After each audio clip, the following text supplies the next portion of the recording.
Yes, folks, welcome back to the channel. Welcome back to KGX to the Z TV.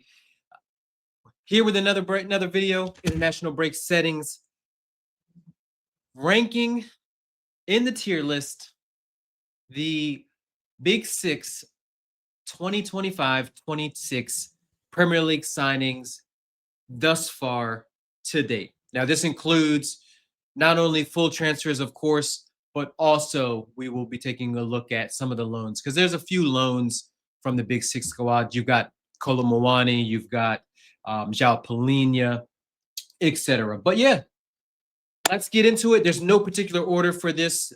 This was just a template that I found on tier list that I had to add a couple of names to, the likes of Mosquera, the likes of Hato, and a few others. But I've checked it. I believe it's fully accurate. If it's not, and I missed a player, let me know in the comments below, and I'll reply to the comment and let you know where I think they fit on this particular scale. We've got the scale going from excellent signing all the way down to flop.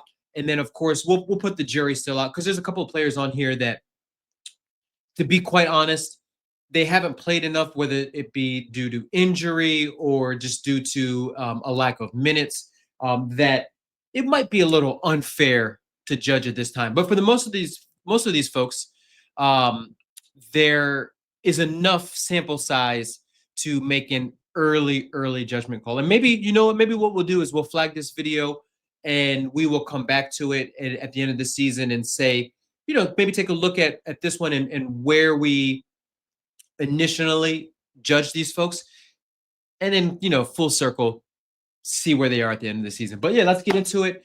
And the first one that we have up today will be, and I know you can't see it because my face is there. Let me go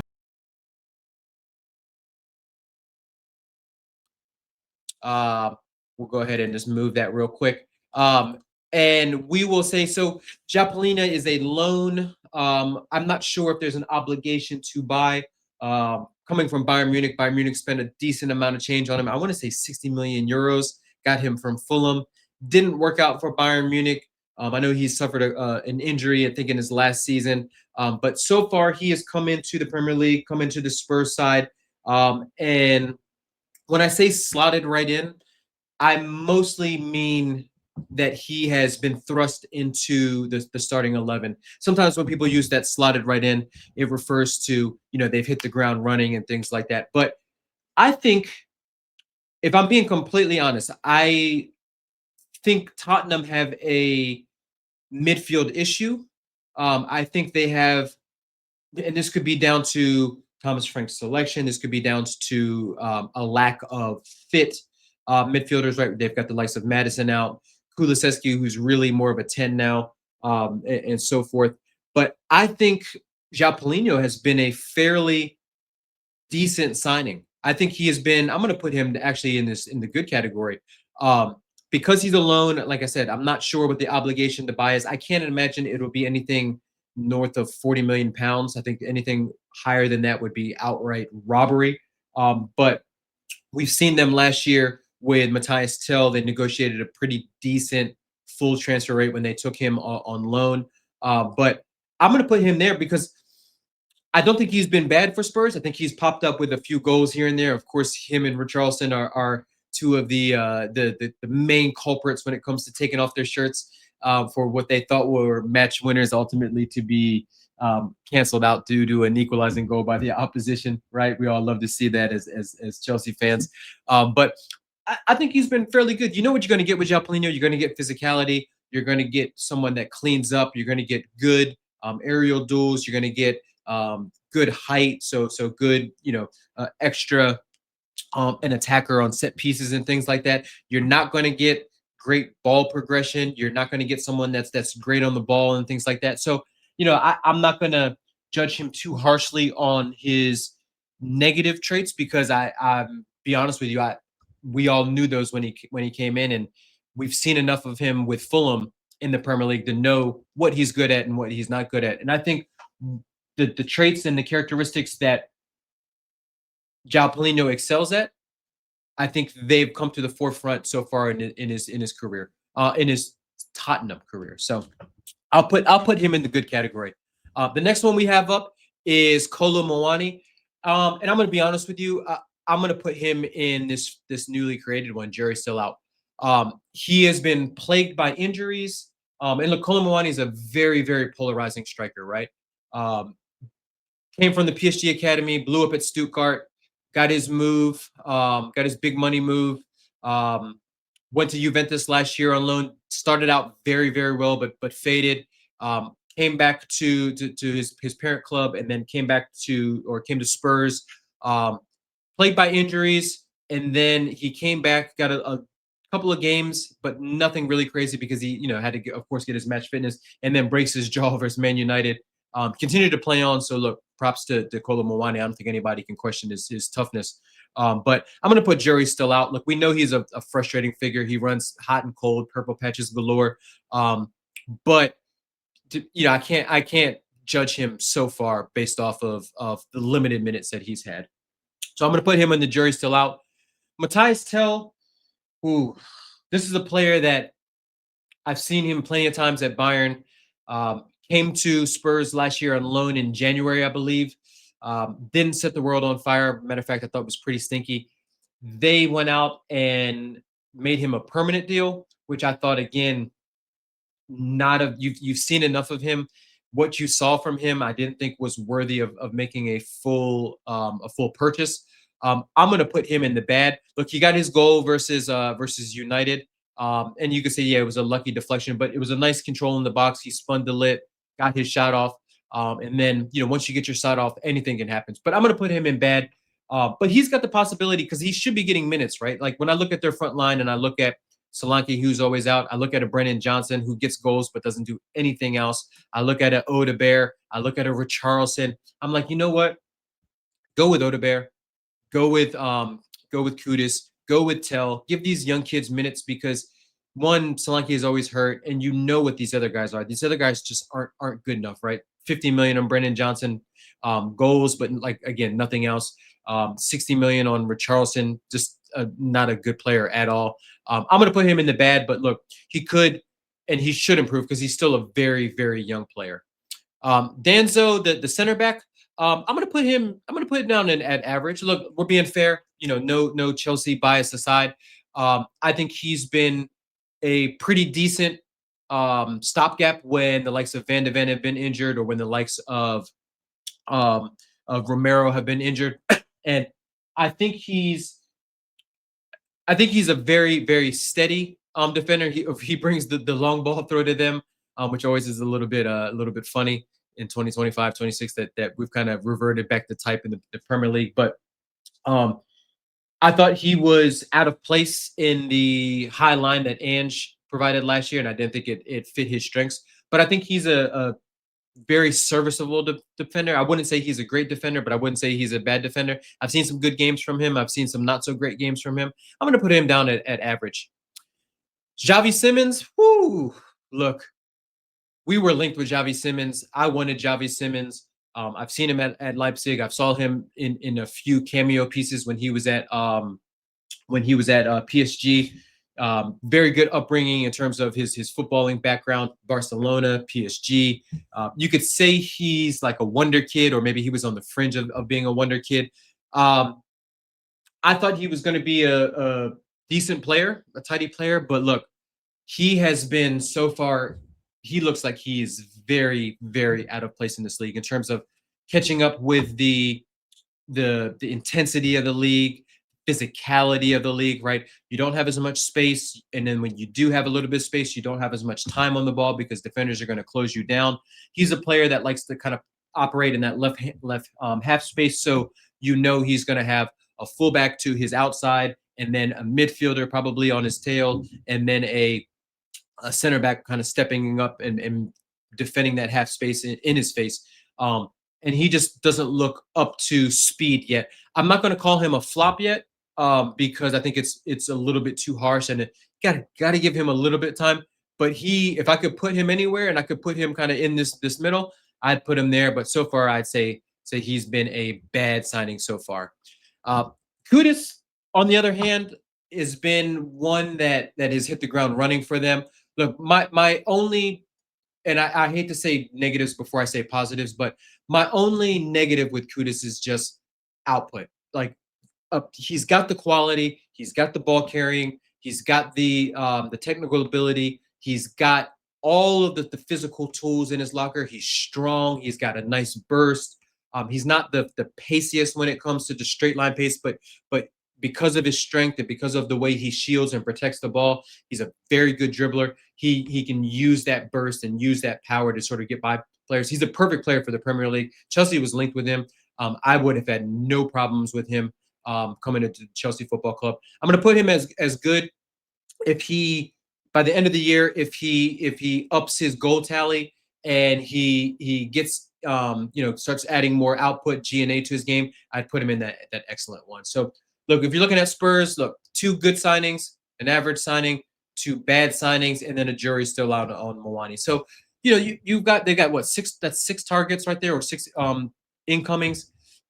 That's not too bad. Not too bad. If I'm being honest, these guys right here, they're young enough and they've got enough talent that they can move up here to average or good. But you know what? In all reality, it takes players some time, a couple of years to sort of figure this league out. Especially these younger players who are still developing physically as well, that they could potentially move. Right, these two guys right here that are in the good, they're older, they're a little bit more physically mature. They've been in this league for quite some time, as like I said before, West Ham and then Fulham. So you would expect those guys to sort of hit the ground running, as opposed to these guys right here that are new to the league. So there's Tottenham done. We've got Arsenal up next. No coincidence there, as they North London rivals, and they meet when we come back from the international break. But the first one you've got in there is you've got Eze, and I'm gonna be honest with you. I have not been impressed by Eze at all. I know he got the winner versus old team Crystal Palace. I know he's a quality player, but for me, Eze is a player that runs hot and cold in terms of purple patches. Right, last year, the first half of the season, he was very, very quiet. But when Crystal Palace started kicking it on in the second half of the season, or kicking on in the second half of the season, he was at the crux of it, creating opportunities for Mateta. Him and Sarr were very dangerous in those half spaces, picking up, allowing the Glasner kind of allowed them the freedom to pick up balls from or receive passes from a little bit deeper in their box, in their territory, drive with it a little bit, and then to kind of provide that moment of quality and magic. We saw it in the FA Cup final and things like that. So Eze is a quality player, but with Odegaard out, with no true left winger that's sort of taken that position by the scruff of its neck, I thought Eze would hit the ground running. He's 27, 28, so he's England born and bred in terms of being in this league, right? Coming up through the ranks, was an Arsenal player in the youth academy before he was released. So he knows the league, he knows the physicality of them. For a guy like him, just like I mentioned before with Kudus and Polina, the expectation is to hit the ground running because there is no adaptation period when it comes to this league. I'm going to put him down here as bad. He had like for what I thought he would bring, and AKA the missing piece of that creativity and that spark for Arsenal. He has not provided it enough for me. And when I look at that Arsenal attack, it looks very, very dead. Dead might be the right word.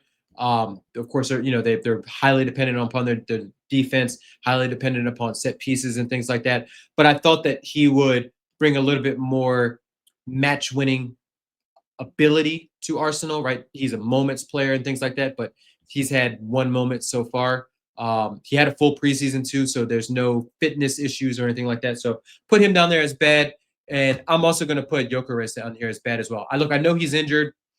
I know it's early days, but the guy's 26 or 27, scored goals for fun in Portugal. But what I've seen from him so far, his overall game is very lacking. The physical dominance that he displayed in the Portuguese league hasn't translated very well here. He looks clunky. He looks out of sorts. He looks a little bit slow. He doesn't look like an attacker or a striker that can create his own shots and things like that. Yes, I know he had a pretty decent goal versus Leeds where he kind of cut in from that left flank and then managed to score. I know he's got a couple of tap ins here and there, but what I expected from him, which was the minimum 20 goals in a side where he's going to be playing week in and week out, and especially since Havertz is injured, especially since Jesus is injured, he hasn't met the expectations for me. So I'm going to put him down there as bad. So far, not a very good start to Arsenal, especially because these two guys are two experienced players, which we'll also get to with a couple of other. But for the next one, Zubimendi, I'm going to be honest with you. I'm going to put Zubimendi as excellent. And this is coming from someone that wasn't that high on Zubimendi. Of course, I've seen Zubimendi for the national team in Spain, and I thought he's played very well. But international football is very different to the EPL. Very, the pace is slower, the physicality isn't as much. And when I saw Zubimendi last year in the Europa League, right, Sociedad, and they came up against United, they came up against Spurs. I saw the United midfield absolutely dominate him physically as well as tactically, and I was not impressed with him at all. But he's done a complete 180 in my mind. And look, maybe that player was always there, but I think he's Arsenal's best six. I think he's a better deep lying midfielder than Declan Rice. I think his ball progression has been fantastic. But what has really shocked me so far is his prowess in front of goal and his ability in the final third of getting shots off and being a threat, right? I've seen him score headers. He hit the bar recently against who was it? The Sunderland that they just drew to. He's been ticking, making Arsenal's what any kind of attack that they have, kind of making it flow and things like that. And defensively, I think he's been solid. I think he's not a player that's going to use his pace or his physicality to sort of track and chase folks down and cover a lot of the pitch. But what he's going to do is he's going to use his footballing brain and IQ and positionally. And maybe this is where Arteta and his style of play when he was a player kind of comes into it. And he's always seems to be in the right place. And if he's not winning the tackle, he's at least slowing them down so that they're forced to either play sideways or play backwards and things like that. So look, I've been really, really impressed by Zubimendi. The next one up there is I know it's kind of hard to see is Norgard. I'm going to put him down here as jury's still out. I wanted to put him as average. I can't put him as bad or as flop because I know what he was bought for, right? I'm not biased. I'm not that much of a hater to expect Norgard masterclasses. He is a bit part player, just like Jorginho was for them, in the sense that in a cup match he's going to play, maybe the mop up duty and things like that. Maybe the odd Premier League start if they're suffering from injuries or fatigue and things like that. So I wasn't, expecting him to come in and challenge for a starting midfield position or anything like that. But what I did expect was him to just be there and be called upon, being a seasoned vet, right? He was a captain of Brentford, being a seasoned vet to show up when they actually need him and called upon. So I'll put him down there as jury still out. Mosquera, I'm going to be honest with you, for what I've seen of him so far, I'm going to put down of good. And look, it is unrealistic to expect a player like Mosquera to come in and to make an impact when you've got maybe the best center back partnership in Europe in terms of Gabriel and Saliba. Asking or expecting Mosquera to replace those two guys is a crazy expectation. That just won't happen. But what did happen is when Saliba was out, or maybe even Gabriel, Mosquera has slotted in. And there was one half that was shaky where I think it was maybe Liverpool where he got pulled at halftime. But other than that, I did not notice a difference. And that is a credit to Mosquera. I would take him 100% at Chelsea. I think he's debating right now whether or not he wants to play for Spain or even Colombia in terms of his national duties. But he is I think he's a very, very solid third center back choice for them, or maybe even fourth center back choice, depending on if they want to play Calafiori or Ben White, and if it's right sided center back or left sided center back. I think he's better on the right hand side. But I like the looks of Mosquera, Paws, and I think that he's going to be a very, very good depth option for them. I'd imagine at some point he'll want to play regular minutes and he'll ask to transfer. But at this particular point, it's a learning experience, and he's learning from two of the better center backs, and Arsenal is doing a good job of just managing his expectations. And when they had to throw him into the fire, they did, and he fared very well. So good signing for him so far. Next one, Madueke, looking player that I know very well, being a Chelsea fan. I'm going to put him down here as jury still out because he played a couple of matches and suffered a big injury to his knee, and he hasn't featured since. So he just hasn't played enough in an Arsenal shirt, right? We know he was kind of brought in to play a little bit of left wing. He's not really a left winger, and to be Saka's backup. Saka went down. He did play a couple of matches, but then unfortunately he was injured. He's got a lot to prove because it's a World Cup year, and he wants to be included in that. He was featuring regularly for England before he was injured, but unfair to judge Nani, being as he's only played a handful of matches and minutes. All right, so that's Arsenal done. So we've got one excellent, our first excellent of the video, two bads, one good. I apologize, I skipped over mascara, and then two juries still out. So not too bad because you know these two guys right here, they do have the quality, they do have the track record that they could easily move up to average. And I'll be honest with you, if Arsenal win the title, they won't really care about whether or not these two guys are seen from a rival fan as bad signings. So up next, you've got Manchester United, and we will start with their first signing of the summer, which was Cunha, a player again that we're very familiar with because he's been in the Premier League with Wolves. We've seen him in a very similar system in sort of like a 3-4-3 or even a 3-5-2 at times. Brazilian international. The Maverick title gets thrown with him a lot because he's a player that can make something from nothing. But I'll be honest with you, he's been bad. He has not been good for Manchester United so far. I don't really think it's a quality issue. And I know he missed like a game or two with a hamstring issue. But I've seen enough from him to say he has been a bad signing so far in the sense that he's not playing up to his expectations. Do I think Cunha is still a good player? Absolutely. Do I think that he can change it and turn it around and move up here to average and good or even excellent? Yes, I think he's got enough quality. Do I think that he will do it under Ruben Amorim? No, because I think what happens is you've got him in that left 10. You've got Bruno in a deep lying playmaker, but we know Bruno likes to get forward. And I think Cunha loves to sort of drop deep, pick up the ball, drive at folks because that's one of his best attributes, his pace and his power, his dribbling ability. That's where I'm most afraid of Cunha is when he's picking it up in deep positions balls and he's driving at defenses.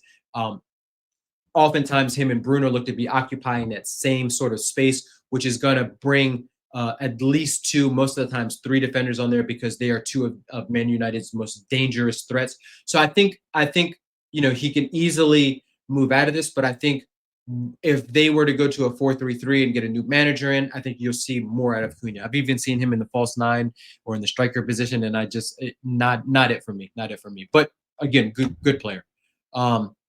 Lemens, I'll be honest with you, I'm putting Lemens in the good. I think it's not hard to look good after the disastrous and calamity keepers that they have had in Onana, who's out on loan at Trabzonspor, and then Bayindir, who's also a disaster. So I don't think it's hard to look good from that.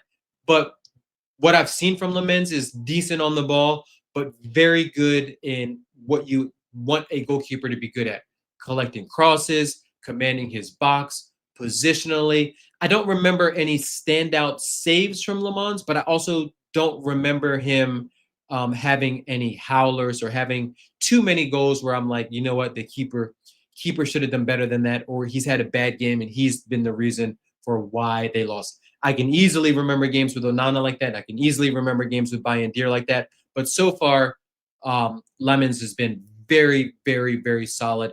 And when you have a solid keeper, it helps to stabilize your entire back four. So good so far for Lemens. Mbeumo, I would probably put him like right here in between because I think that he has he started out a little slow because I don't think he had too much of a preseason because his transfer saga just dragged on way too long, and ultimately United ended up paying what Brentford wanted. But actually, I'm going to put him down as excellent because when I look at Manchester United and who the biggest threat is on their attacking front, it is by far Mbeumo. Clinical finisher. And to be honest with you, I thought that I thought that what's it called that Liverpool should have gone for him. I thought he would been the solid replacement that you can you can, you kind of want him out there in those wide spaces. You want him just being played through in on goal so he can just use his ability. He's not a player that you want to drop deep and to link. You've got Cunha for that. You've got Xerxes who can do that for them. He's a player that you want kind of on transition because his pace is devastating and his left foot is devastating, and he's starting to show that for Man United, the clinicalness. And I think that's just a case of him just getting his fitness back, right? He's at a great age. He looks like he's got a very, very good mentality. I think he backs himself. He's a confident player. They will lose him to AFCON, which will be a huge miss on that right hand side, him and Ahmad. But I'm a big fan of Mbeumo. Even to the much point that I don't get too mad when people say that he's my doppelganger and things like that. But good, really, really good signing. Really, really good player for him. The next one we've got is Benjamin Šeško. And this one's tough, right? Because I'm gonna look. I could easily put him down here in bad. I could easily put him down here in flop because of the price tag and things like that. But I'm gonna put him down here on jury still out because I'll be honest with you. I don't think Ruben Amorim has any idea how to use this guy. And I think that look, I know he's not prolific. I know what his goal scoring record tally was in Germany. I know that he played in a two with Simmons behind him and Openda up there at front. So I know he's learning his trade. He's got the physical attributes. He's very pacey. He's very, very tall. He's got a great leap on him, good in the air. But to be honest with you, Man United doesn't send in crosses. And when you've got a winger that can't, or a wingback that can't cross in Dorgu, and you've got another winger that's an inverted winger, a wingback, which is fucking mental, in Ahmad. And I know Ahmad sent in a great cross from Mbeumo versus Spurs, and it was quality. But when I see them Manchester United play, and they play a lot of hoofball, because again, Lamens is more no nonsense than Onana when it comes to playing the ball with his feet. They don't use him to that. They don't use Sesko's biggest strengths, which to me are playing on the counter and sending in crosses so that he can outleap his man. And that's not a problem. That's not a fault of Sesko. That's more of a system and a tactical style of play fault with Ruben Amorim. He also came late, and I know and it sounds like I'm making a lot of excuses. He came late to Man United, which is never a good thing for a young player making a move to a big league so far. So I'm going to put him in jury still out because he's young. He's still he needs minutes, and he just hasn't had enough minutes for me to say he's good, he's bad, he's average, and so forth.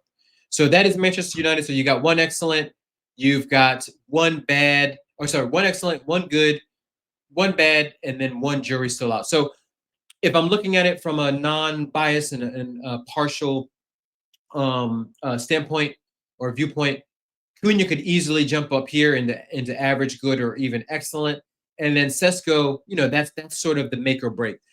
If you're looking at it, Manchester United so far, their summer window from a holistic standpoint, not bad. Not bad. Proven players, three proven players or three experienced players, two Premier League proven players, one guy that's made the leap from, I think he was in Belgium before, and then one young German striker that's got to figure things out, but also needs some help from his manager as well. So there's Manchester United, and we will move on to the big spenders and also their rivals. Kind of funny how this kind of worked out, but we've got Liverpool Football Club, and who next than the biggest transfer saga story drama of the summer. It was to the point where at the end of it, I was just like, I just don't give a fuck. I don't care. I'm tired of seeing his name. We all know he's going to end up being a Liverpool player, whether it was in the summer or in January.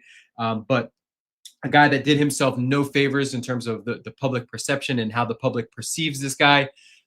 Alexander Isak, the British transfer record. I believe they broke it twice, but I do believe his fee was more. I don't know what the final numbers are because there's add-ons in there and all that kind of stuff. We'll leave that for Liverpool fans. If you're a Liverpool fan, let me know. Let me know in the comments what it is all in. But he's been injured. But the games that he's played hasn't looked very good. Um, I'm gonna put him. I could put him in the jury still out because we know he's a player that still has the quality. But because of the price tag that he carried, I'm putting him in the bad slot. Look, Alexander Isak is a fantastic player, one of the best strikers in the league, if not the world. He could easily move up into average or good. But if he does get into this good or this excellent, one, average isn't good enough considering his price tag. But to get into good or excellent, he's got to score 25 league goals, and that ain't happening this year unless he goes on a mad team. Just because of the games he's missed so far, because of his fitness issues, he's been stinking it out for Sweden as well. Him and Gyökeres. So I'm going to put him as bad, but look, he could easily go into average given his quality and if things start to gel for them.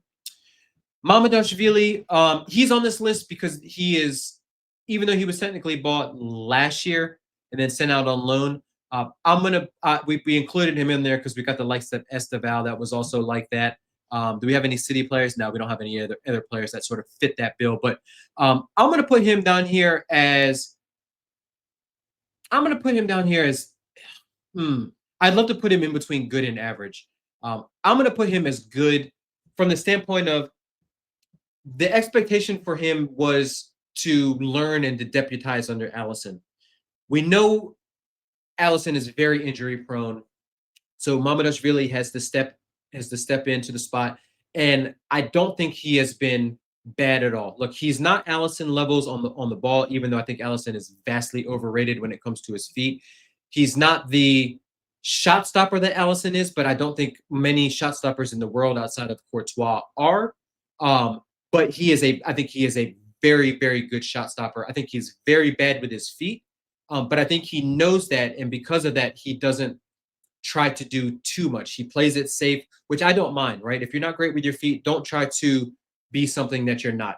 Kick it out, hoof it up the field, let your defense reset, let them get a sigh of relief and let them breathe and sort of revisit their defensive structure and their lines, get back into their setup and things like that. And I think he's done that. And I think of where I sort of mentioned before about Le Mans of him not having moments that I can remember with great saves. I remember Mamardashvili having some really, really good saves and some standout moments and things like that. So I'm going to put him as good because we also know that he's one for the future because, again, Alisson's getting older. He's injury prone and things like that. So maybe the time's on the wall, but I think the transition from Alisson to Mamardashvili won't be super, super crazy and that much of a drop off to the fact that it's going to be a detriment to Liverpool Football Club. Frimpong, this one's tough because he's also been a guy that hasn't played too much because of injuries, right? So I've got Madueke on there. I've got Mawani on there because of injuries. But I think if we looked at the Premier League minutes or the minutes that Frimpong's played, it's been a little bit more. In all fairness, I'll put him in the jury still out. I was going to put him down here as bad because I don't think he's a fullback by trade. I don't think he's a winger by trade. I think he's more of a wing back. And maybe this speaks to the 3-5-2 that a lot of Liverpool fans and content creators are sort of throwing out there. But I don't think that Arne Slot has figured out a way to get the best out of him so far. Kerkez, easy flop, and our first flop of it so far. Team of the season last year, which I thought was madness. He looks like a duck out of water.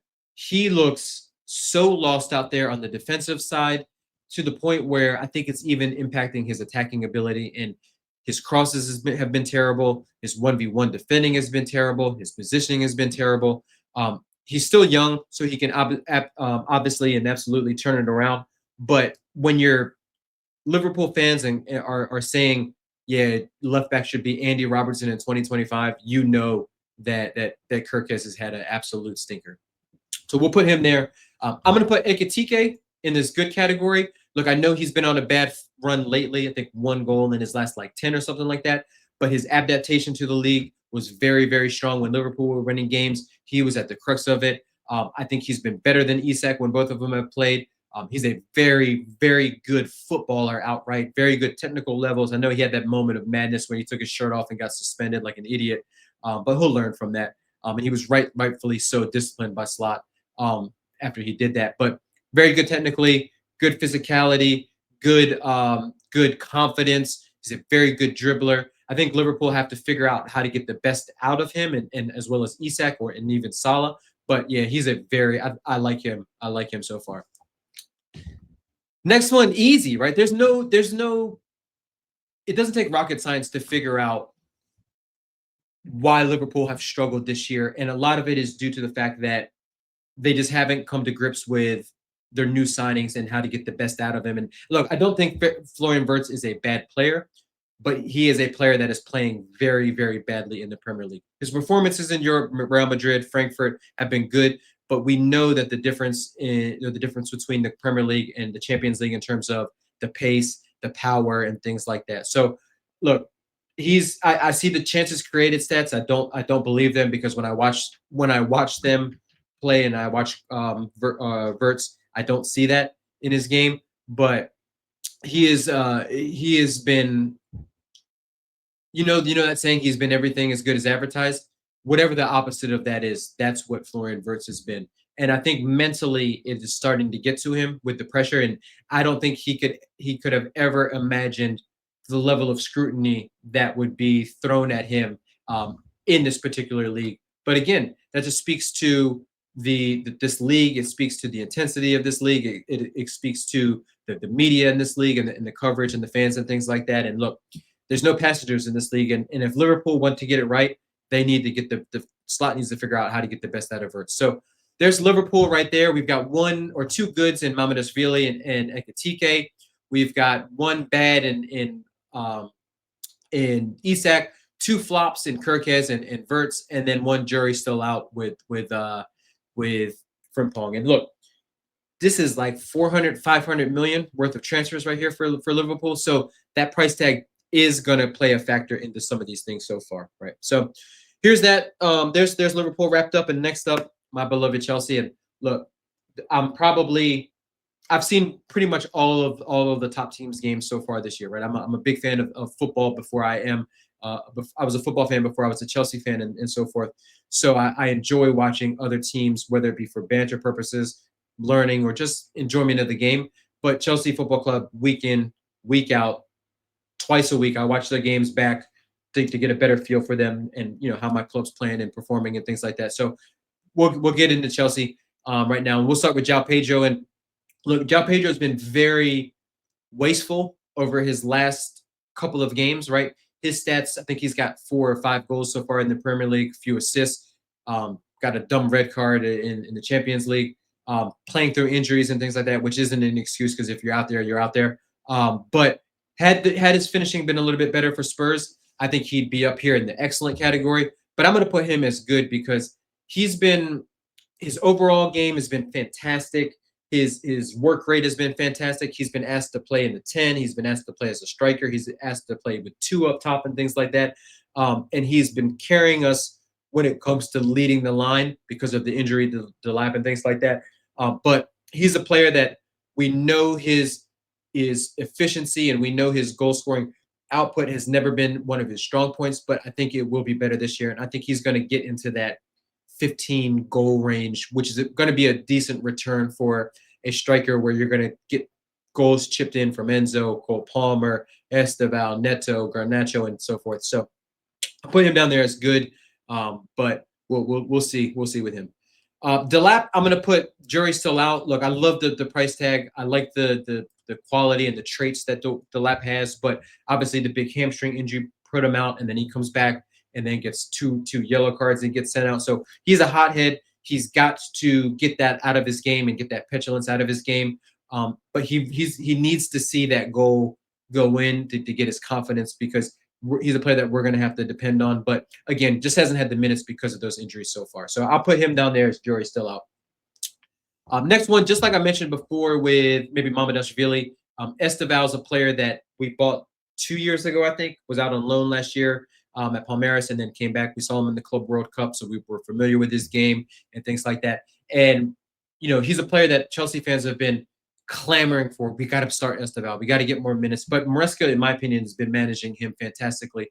He's been sort of easing him in as he gets used to the pace, the physicality of this league, and things like that. And Esteval, for as young as he is and for as wiry as he is, he's a player that's stronger than he looks. Right, he can ride challenges because he doesn't have that straight line speed, but he's got a very good burst, and he's very good at getting defenders off balance and then using that burst.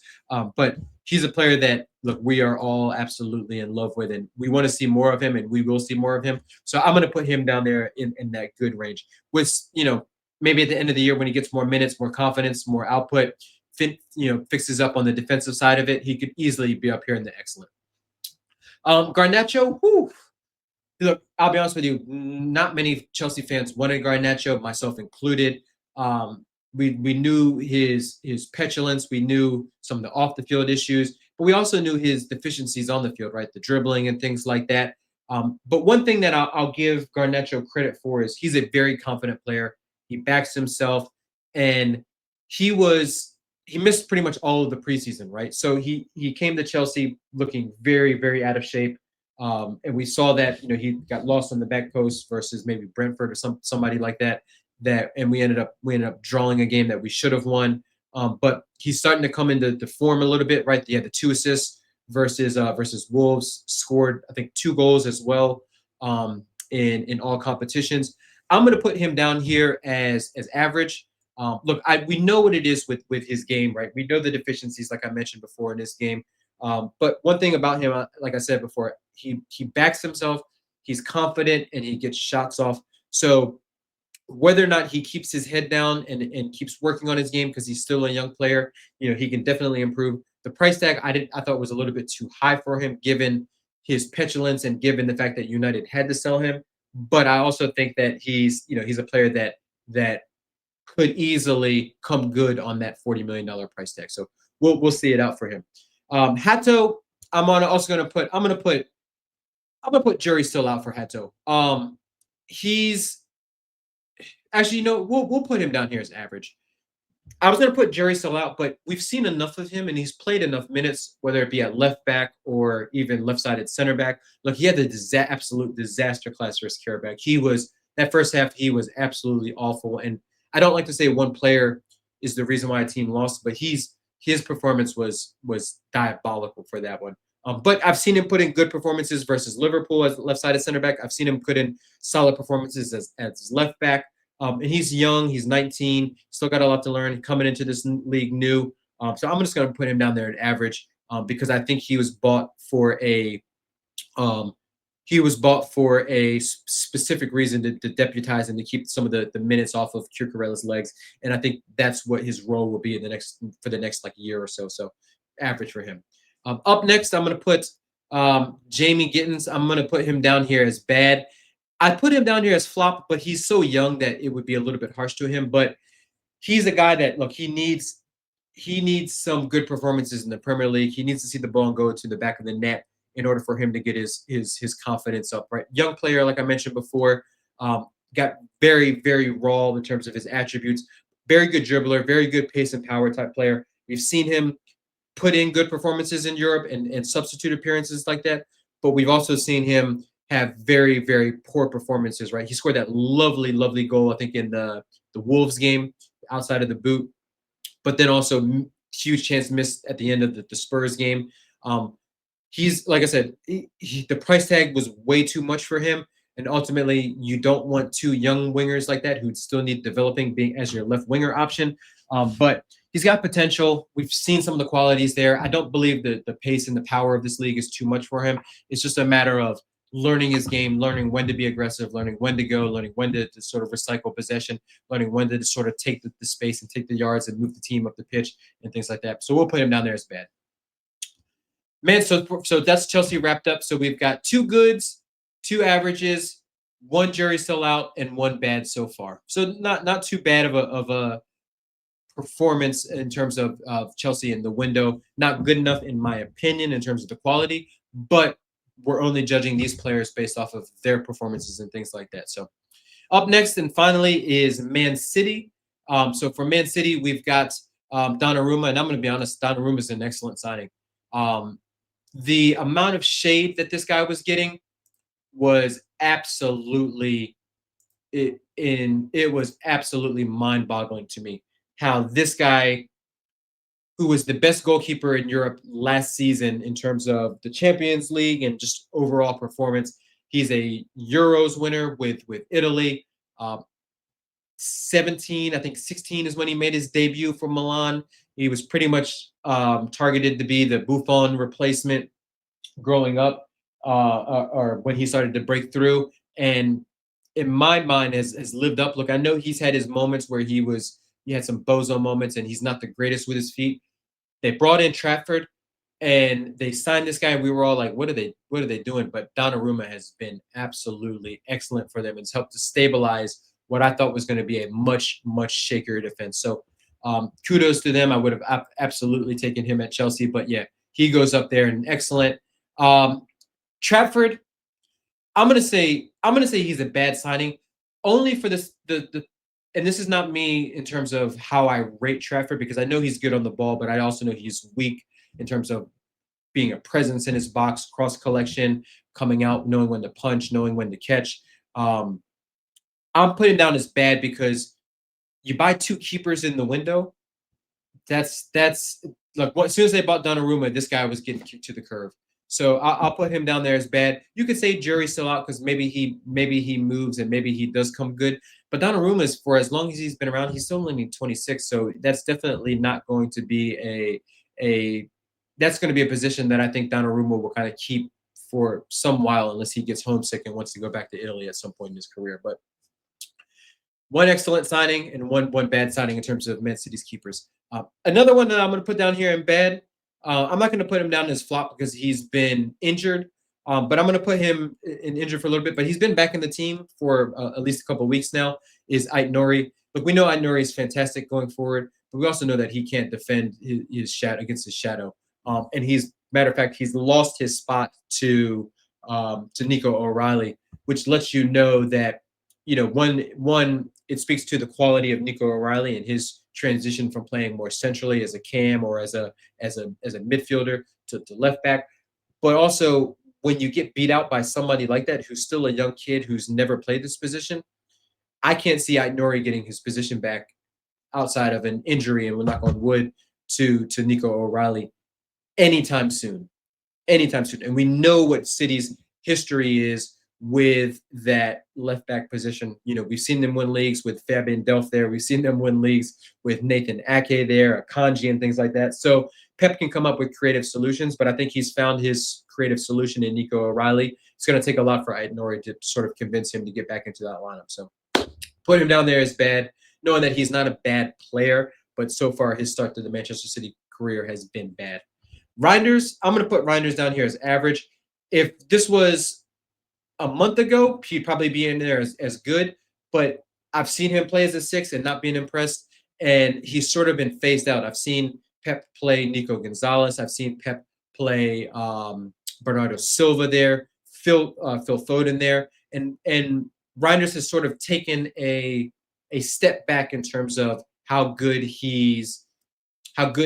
how much involvement and how much influence he has on this Manchester City side. I know he's a good player. I know he's a quality player. I've seen it in the preseason. I saw it for that first month for Man City. I saw it when he was at AC Milan, when he was one of the best midfielders in Serie A. I've seen it for his national team for the Dutch. Good player, can easily turn it around and get into that good category once again. But he's going to need to raise his game up a little bit more so he can break into the lineup to get enough minutes to show and prove his quality. And then last but not least, Rayan Cherki.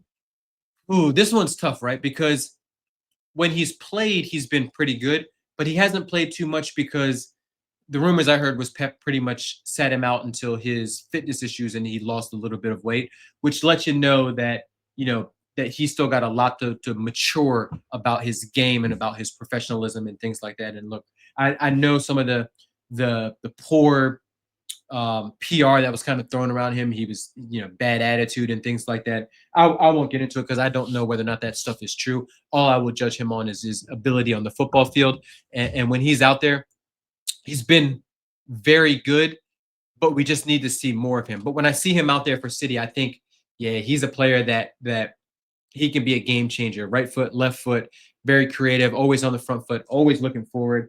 Very, very, very good player. So that wraps it up for City. So you got one excellent in Donnarumma, you've got one good, you got one average, and then you've got two bads. And to be honest with you, their bads are only really bad because they were beat out by players that have sort of taken that position, which you could rightfully say, look, if you're not good enough to lock down that starting position, you don't deserve to be in any tier higher than bad. So if we're looking at it, just to recap, we've got three excellent signings in Zubimendi and Bumo and Donnarumma. We've got five. We got two flops in the two Liverpool boys. Looks like they're signing right next to each other.